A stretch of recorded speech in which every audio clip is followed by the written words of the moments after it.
Hey, today we're going to talk about a nutrition plan based on macronutrients and the math that goes into planning your daily food consumption. And I don't want to call this a diet, I want to call this a nutrition plan. In my world, it's fuel for performance. Whatever you put into a thing, you're going to get out of a thing. It's kind of like if you go out and have a couple of beers, or if you go eat a lot of chocolate cake, you're going to feel, anyway, it's going to yield a poor performance. Those of you who track with basketball, you remember Michael Jordan would eat a steak like 12 hours before a game because it would be fuel for his performance. As we get going, here's what I want you to keep in mind. One, I'm not a medical doctor, okay? I am not licensed, certified. Like, this is, for all you know, it's pseudoscience. Don't sue me if you do what I'm telling you and you have some sort of thing. You need to talk to your doctor, your physician, before you start any kind of dramatic or any kind of change, period. I'll say that, cover my bases. Any kind of change in your diet, in your health, in your fitness, in your nutrition, you always have that relationship with your medical doctor. I have that relationship with mine. Have the relationship. It's an open conversation. It's your life. It's your wellness. It's your well-being. It's your legacy. On and on, your future. So, okay, that's disclaimer set out of the way. Now we begin. You can do a Google search on how many calories are in a gram of fat, carbohydrates, and protein, and here's what you'll find. 1 gram of fat equals 9 calories. 1 gram of protein equals 4 calories. And like protein, 1 gram of carbohydrates equals 4 calories as well. When my fitness journey started, I was way overweight. I wore a size 54 plus in the waist. I was well over 300 pounds, well over 320 pounds. And I even had a doctor tell me, John, you're probably on your way to a massive heart attack. And so I told my doctor I wanted a natural path, and he prescribed a few things for me. My triglycerides were through the roof, like 525, 535 range. And a normal person's is 75 to 125. Again, Google search of triglycerides, see what that is. If memory serves me right, it's fat parts per million in your blood. Mine was way high. So I began down that track, and Dr. Jeff said, you know what, John, lean meat, no more sweet sodas, drinks, stuff like that, cut out sweet tea, and hey, try multivitamin, fish oil, and niacin. And so I did that, and as time went on, I kept going even more and more and more. So how do we back into where you want to be? If you want to lose a pound a week, a pound is approximately, and you can Google search this, how many calories are in a pound? It's approximately 3,500 calories that you're going to find in a pound. So if you want to lose a pound a week, then we need to determine, how do I cut out 500 calories a day from my total daily energy expenditure? We'll circle back to that. How do I cut out just 500 calories a day so I can lose a pound a week? Okay, so we mentioned total daily energy expenditure. Total daily energy expenditure is going to be the total number of calories that your body requires to maintain wherever you currently are. Wherever you currently are is going to be the number of calories required to maintain that. Any sort of increase or decrease in that will yield you either increase, gaining weight, decrease, losing weight. For a typical, what I'll say, healthy person, any kind of increase in calories, besides something that that's not indicative of what we would call a healthy person, should yield an increase in weight. Any sort of calorie deficit should yield a decrease in weight. Okay? All right. So how do we get our total daily energy expenditure? There are tools. You can Google those. You can search those, the parameters, TDEE. But before you get to your total daily energy expenditure, you also want to know, before that, what is your basal metabolic rate? Your basal metabolic rate. So what is my BMR? Your BMR is basal metabolic rate. That's going to be the number of calories that's required for you to just live and breathe. If you don't do anything all day but just lay around, how many calories do you need to just exist and just be? No activity whatsoever. For me, I'm a 40-ish year old man. I am 238 or 9 pounds. What else? I'm 6'3". Those are the parameters that the calculator is going to want to know once you find them online or through an app like Gym Goal. That's one that I use that has the tools integrated in it. I like it. It's straightforward. I got the free version. Works for me.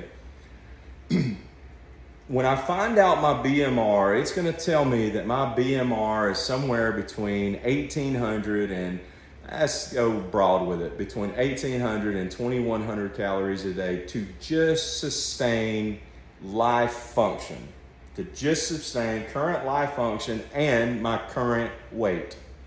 So when I see that my BMR is that, then I'm going to take that BMR number and I'm going to plug it into another calculator that we just mentioned, the TDEE. I'm going to plug it into the total daily energy expenditure calculator with my age, my weight, my height, whether or not I'm a guy or a gal, and my basal metabolic rate. And then my total daily energy expenditure, it's going to ask me another series of questions that it wants me to check the boxes on. Am I sedentary? Do I have a desk job? Do I get any activity throughout the day? You're going to rate that on a sliding scale of 1 being the least activity to 5 being the most activity a day. And based on that total daily energy expenditure, you're going to find that number of calories. For me, it's around 2,800, 2,900 calories a day that are required for my active lifestyle and for all that I do at the age that I am, that I'm a guy, that I'm the weight that I am. It's going to tell me how many calories that I need to sustain just where I am currently in my life and my weight. It's going to tell me that I need somewhere between 2,800 and 3,000 calories a day to sustain my current weight. But again, you've got to plug these numbers in the calculators for yourself. The tools are free, they're online, you can download them, you can Google them, they're all over the place, easy peasy, you can do it. We'll drop a couple of links as well in this video to help you ascertain or come up with your own. All right, so if my total daily energy expenditure is gonna be, and I've gotta move the camera here, so bear with me. If my total daily energy expenditure, let's use a round number, like 3,000 calories a day, PD per day, then of that 3,000 calories, how many of those calories need to be fat? How many of those calories need to be protein? How many of those calories need to be carbohydrates? And yes, you want all of those things. Well, John, you want fat, but I'm trying to lose fat. Don't you understand? Yes, I do. But your heart is a muscle that uses fat to function. There's actually a layer of fat that surrounds your heart. This is why if you go in the store and you see a thing of Planters peanuts and it says Heart Smart, well, it is Heart Smart food because peanuts provide a good, healthy, essential fatty acid, EFA, healthy, essential fatty acid so that your heart can function off of. That's why things were like peanuts and almonds and cashews, different nuts, avocados. That's why those things are what we'll call Heart Smart. So those things are healthy fats. And we all know, how do you build muscle? Well, you got to get your protein in, right? Big guys, swole guys in the gym. How many grams do you get a day? I get 10,000 grams of protein a day. Well, I hope not. Because if you do, you will have a very, very hard time going to the restroom. I digress. Let's move forward. Yes, branched chain amino acids, BCAAs, are the building blocks of protein. And yes, protein is what is required for building solid, lean muscle mass. Another thing, men and women, is when you up your protein intake, yes, like I just mentioned, you do need to make sure that your fiber is going to be there through the carbs. We'll discuss that in a second, so let's put a pin in that. But you know what else happens when we increase our protein intake? We also tell our body, we need you to burn more calories. You're going to boost your free testosterone, both men and women. You're going to boost those things. But John, I don't want to go on a roid rage. I don't want to be mad in traffic. It's actually what is considered the female hormone estrogen that causes the mood swings, dare I say more. And it's the testosterone that provides the calming, stable effect. So I don't want to digress here, but when you hear about guys who have just flipped their lids and totally gone off because they were injecting testosterone illegally or in copious, humongous amounts that are not clinically safe or prescribed by a doctor, that sort of a thing. What those guys also did was they also threw their entire hormone balance their entire hormone panel out of balance, which yielded extremely high estrogen levels as well. So this is, again, I'll circle back to why you should visit your doctor and have these conversations. You should have these conversations about your protein intake and your fat intake and your carbohydrate intake. So your heart, it wants that healthy fat. You need that. That's a good thing. We're going to talk about how much of that to take. Your muscles, your body, your metabolic rate, how quick you metabolize and process calories. Protein's going to help with that. Now let's talk about carbohydrates. And Atkins people believe that carbohydrates are the devil. Carbohydrates are not the devil, Bobby Boucher. They're just not. Carbohydrates are essential components of any healthy and balanced nutrition plan. I didn't say diet. Nutrition plan to help fuel you for whatever goals and things that you want to accomplish in life so that you can be more healthy and more effective in every area that you are pursuing. But let's talk about carbohydrates. Where are carbohydrates found? Everywhere. They're found in soft drinks and sodas. Anytime you see a sugar, it's a carbohydrate. That's a simple sugar.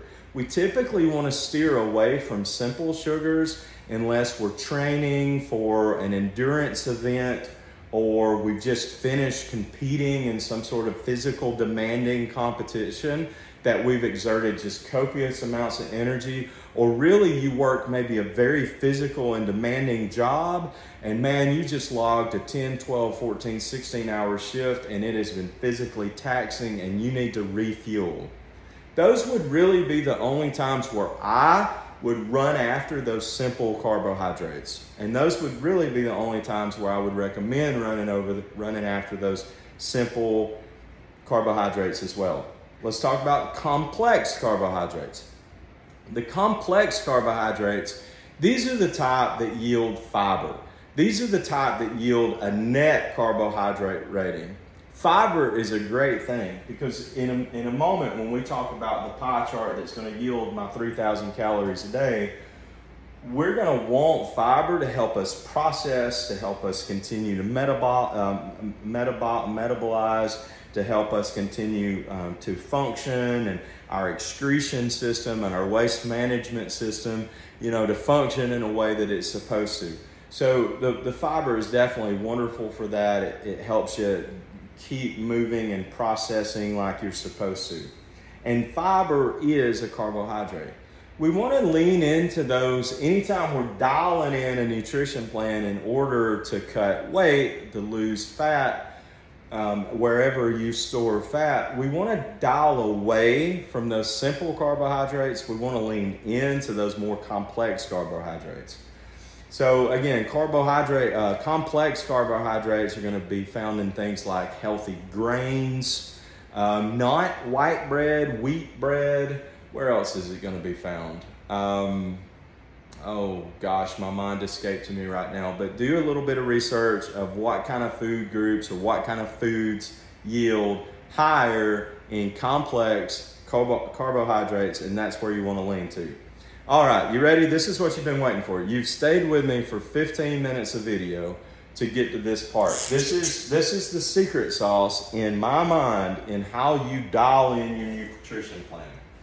So my pie chart of my 3,000 calories is going to be between fat, carbohydrates, and protein. And when I slim down, for me, when I slim down, this is how I did it. I knew I wanted to gain lean muscle mass. I knew I wanted that. So protein became a pretty big priority for me. I wanted to make sure that I was getting my protein. So for me, my protein needed to yield 1,500 calories of my total daily consumption every day. 1,500 calories of protein divided by 4. You do the math, and that tells you how many grams of protein that I was aiming a day to consume. So 50% of my total daily calorie intake to build muscle, put on what I would call healthy weight, and also jumpstart my metabolic processes into losing weight, 50% protein. And you're saying, oh my gosh, John, I bet you had a hard time when it... I digress. Anyway. Next, moving on. Then I wanted to see what I was going to do with my carbohydrates. I tend to be, I think like most people. I may be wrong. There are 3 body types. There are ectomorphs, endomorphs, and mesomorphs. Ectomorphs, endomorphs, and mesomorphs. Let's talk about a mesomorph first. Have you ever met a person where they're just, they've got a natural shape to them, like a young man or a young woman, they have a very athletic, just a very natural athletic physique. They've got broad shoulders, kind of a square jaw thing, their chest, they've got big strong legs, and they've just got this shape to them, right? That's just like, this person is athletic, they're muscular, they look healthy. That shape is usually mesomorph. It usually indicates someone who is a mesomorph. Mesomorphs, they can eat whatever they want to and pretty much maintain that physique. If you're a mesomorph, well, I'm not you. I tend to be an endomorph. Endomorphs are those people who they really have to take a look at what they eat because everything they eat sticks to them. It just clings. Their metabolic processes doesn't seem to be too fast. They really have to be conscious about their calorie consumption and what those calories consist of. So if you put on weight, like me, very, very, very easy, you could be an endomorph. Again, research it a little bit, look at it for yourself. And the other one that we mentioned is an ectomorph. So if the mesomorph tends to be the more athletic shape in the middle, the endomorph seems to be the person who's a bit more heavier, then what about the ectomorph? Well, the ectomorph is going to be the person who, they actually have a very hard time gaining weight. They may even be on some type of supplementation from a doctor or as a part of a plan so that they can, put on just some good, healthy, solid weight. So anyway, so those are the 3 body types. I tend to be very sensitive to carbohydrates.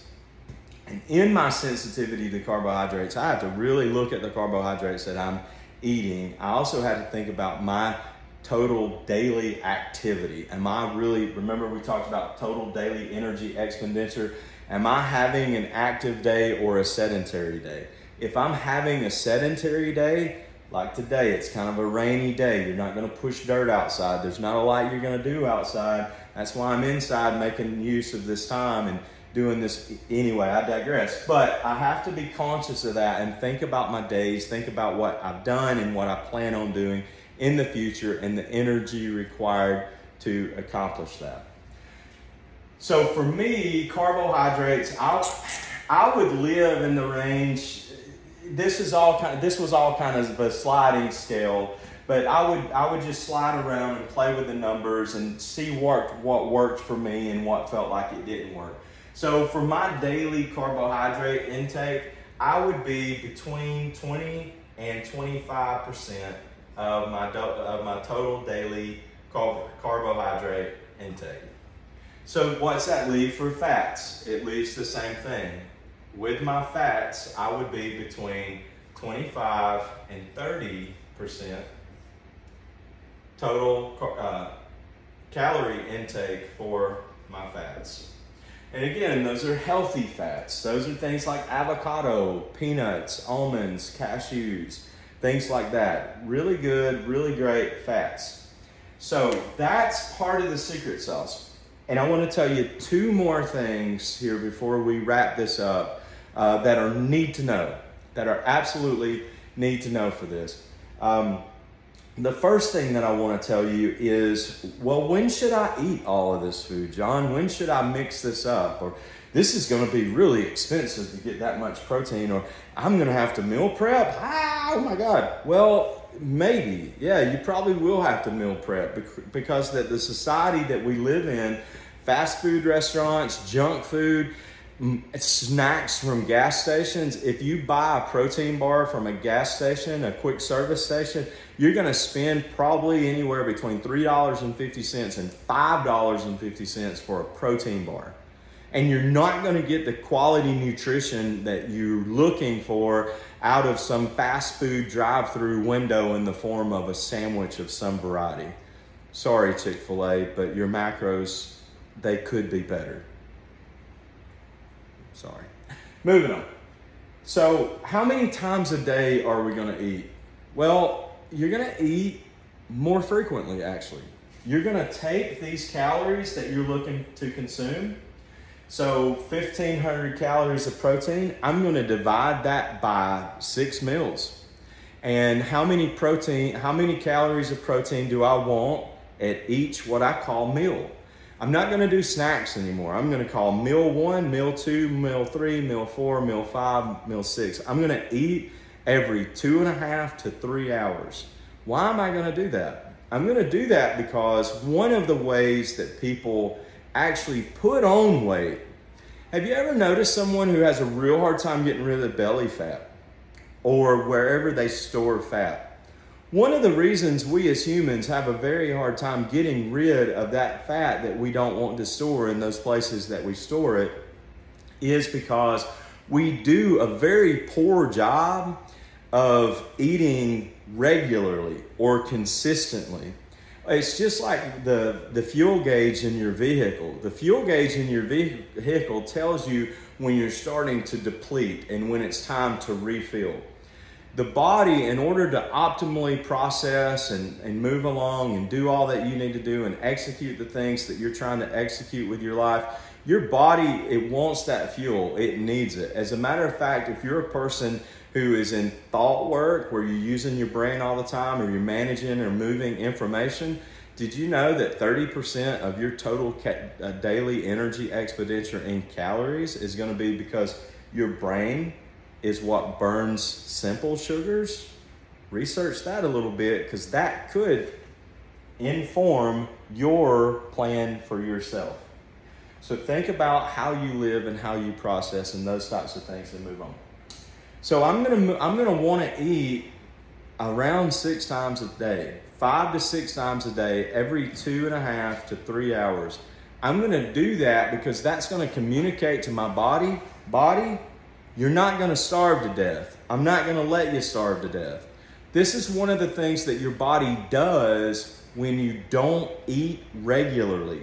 Your body tells itself, hey, I'm not getting the food that I want. So body, store calories at all costs. Store that fat at all costs. And when you tell your body, and the way that you tell your body is by eating consistently, when you tell your body, hey body, I'm going to give you all that you need to perform optimally, man, you're probably going to feel better. You're probably going to have a better demeanor. Unless you're cutting carbohydrates. If you're cutting carbohydrates, remember that thought work that your brain uses those simple carbohydrates, so you may feel a bit snappy. So be a little mindful of that. Just a little nugget to drop in along the way. But when you're feeding your body on a regular schedule, your body is going to thank you for it by starting to shed those pounds in those trouble areas that you are experiencing as trouble areas. All right, so what have we talked about so far? Let's recap. We've talked about what basal metabolic rate is. We've talked about what total daily energy expenditure is. We've talked about how many calories are in a gram of fat, protein, and carbohydrates. We've talked about how to manipulate those nutrients so that we can consume them in 5 to 6 meals every day. I want to elaborate just a little more on this. I'm going to divide that 1,500 calories of protein by 6. That's probably going to be somewhere between, I don't have a calculator handy because my phone's doing the recording, but I'm probably going to want somewhere between 40 and 50 grams of protein once I go back and do the conversion and of protein at each time that I eat. I'm going to divide total carbs between 5 or 6 times that I'm going to eat a day. I'm going to do the same thing with my fat. I'm going to divide that by 5 or 6 times a day, and that's going to inform how many grams of fat, carbohydrates, and protein that I want in each of those times that I eat regularly on a daily basis. Now, this is the last thing that I wanted to discuss with you guys, and this is a bit controversial in some circles, and I've taken a lot of heat for saying stuff like this on social media, and different people have just tried to pick me apart. But again, you consult with your doctor and you do with this information with your doctor and with an appropriate plan. I'm not a nutritionist. I'm not licensed. None of that. Everything that I've shared with you from memory, no notes anywhere, no screens reminding me of anything. Well, the dog, but he hasn't communicated with me. You know, everything that I've shared with you this afternoon has been from memory and things that I've learned for myself, for my own fitness and health journey. Okay, no teleprompters. I just moved it. You saw all that. Okay, so you always consult with your doctor. And here's what I want to tell you. Just like not eating will tell your body to store fat, there's something else that spikes that cortisol response in your body as well. And that's what it is. It's cortisol that tells your body don't store all the fat that you can, because you don't want, the body doesn't want to kill itself. The human body is designed to, at all costs, preserve itself. And in most cases, that even means making sure that we have plenty of fuel so that we can get through this next stretch of whatever it is that we're going through. So that's why it's important to practice these healthy things. So can you guess what it is that spikes cortisol? As if I can really hear you, right? I can't at all. But if you guessed salt, you would be right. What else spikes cortisol? I feel like, remember the guy the professional wrestler who would do that? Stress spikes cortisol. If you're a truck driver and you constantly or if you're just a regular driver in traffic and you constantly allow yourself to just get stressed out, or if you're constantly allowing yourself to get stressed out by bills or finances or your significant other or a lack of a significant other or your kids or your whatever, if you're allowing yourself to get stressed out, guess what you're doing? You're telling your body to spike that cortisol, and if you're stressed out and the cortisol levels are high, you're not really going to be able to process and think very clearly, because you're always operating in what I call an amygdala hijack response, an emotional hijack response. You're always in a fight, flight, freeze, faint, fawn place. And what we've got to do is we've got to calm that fight, flight, freeze, faint, fawn down, that fight response, that faint response, that deer in the headlight freeze response. We've got to calm those processes down so that we can show up better in our executive function, the left frontal lobe of our brains, so that we can operate. And it's that left frontal lobe that, like, math problems happen, and you memorize phone numbers, or you put in calendar dates, or you work out whatever. You're solving problems in that engineers work out of their mathematicians work out of their bankers, loan officers work out of their frontal lobe of their brain. That's where that goes. So in order to get into that higher brain thinking, we have to quit stressing out, artificially or naturally. We artificially stress our bodies when we ingest copious amounts of salt or things that are filled with salt. Look at preservatives in food. Preservatives are going to spike your cortisol levels. Anytime you spike your cortisol, you're telling your body, hey, we're in a thing here where we're stressed out and we have to preserve all of this weight so that we can survive until we're no longer stressed out. So one of the ways that I can naturally decrease my cortisol is by doing what I just did. I brought it down a notch. I'm going to breathe. I'm going to do what's called box breathing. And this is just one exercise. We teach Navy SEALs box breathing because what determines a hero and a victim is the mindset in which they enter the situation. And Navy SEALs, our most trained, talented, and tactical combat-ready soldiers, are ready on a moment's notice to be heroes. From a dead sleep, they can wake up, be injected into a situation that they may not make it out of, but still contain their composure. Now, what if you could do that? Box breathing is simply inhaling for a 5 count, holding it for a 5 count, and exhaling for a 5 count. Well, John, I don't have time to box breathe because I'm stressed out because I've got so many. Yes, you have time. Another thing, notice I'm standing up straight. I'm demonstrating good posture while I'm here doing this video. Amy Cuddy is a research professor. Actually, she is a School of Business professor at Harvard, I believe. She has one of the most watched TED Talks in history, TED, Technology, Entertainment, Design. And Amy Cuddy, in her TED Talk, she talks about power postures and power posing. She calls it Superman or Superwoman pose. And there's been scientific research and study done. It is medically accurate information that if while brushing your teeth in the morning, you stand there in a power pose, my shoulders are pulled back, my chest is out, I'm not uncomfortable, power pose, and I'm brushing my teeth. I'm doing the thing. Another thing that I want to add to that, and I love this, even the Bible says, as a man thinks, so is he. As a woman thinks, so is she. What is your self-talk? How do you communicate to yourself? Do you think well of yourself? Do you think highly of yourself?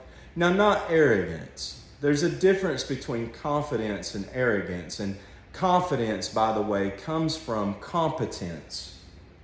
If you're a skilled person, if you have a lot of utility, and by that I mean value that you can bring to the world, you're probably a very confident person. Now, some may view it as arrogance, and that's okay, because some do, and that is what it is, and that's a whole other video. But confidence is altogether something different. There is no place in confidence for arrogance. But when you think well of yourself, from skill building and from adding utility so that you can be of value to the world around you, you can produce something that is good with your hands. When you become that person, you will have confidence. And you then, with your confidence, you can make connections and demonstrate your character and demonstrate through your character your compassion. But that starts with our self-talk. How do I think about myself? Am I showing up in a universe that I believe is for me, Or am I showing up in a universe where I believe that everything is working and conspiring against me? Again, it was James Allen who quoted scripture in his book title, "As a man thinks, so is he." So coupled with these things for your nutrition plan, I would encourage you to add to that box breathing. Didn't quite hold it for a 5, but it still felt good. I would encourage adding to that power posing. Anytime I'm entering into a new situation, for example, if I'm walking through a doorway like that one, I'm entering from one environment into a new one, and I can go through there with a power posture. And then lastly, what I would add to that is, how do I think about myself? One author put it this way, and it's kind of comical, but maybe that's why I remember it. And Mark said, "Looking good, feeling good, ought to be in Hollywood." And that's what he says to himself. Interestingly enough, now he is in Hollywood.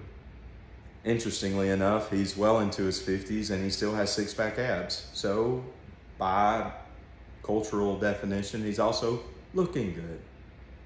And when we look good, when we're feeling good, when we believe we ought to be at wherever those stations are in life that we want to be at, then that, I believe, yields a healthy disposition and a healthy life. And I wanted to provide this to you today as a tool to live fit and live a life that counts. And I just put those two together in the same sentence. If you know, you know. If you don't, you don't. Anyway, have a great day. Thank you for taking the time to watch this video. I hope it was useful. Please like, subscribe, drop a comment. Let me know your thoughts. If you want to hate on me about my opinions on salt, I mean, to each their own, I suppose. I know you need salt to live, but again, consult your doctor. Thanks.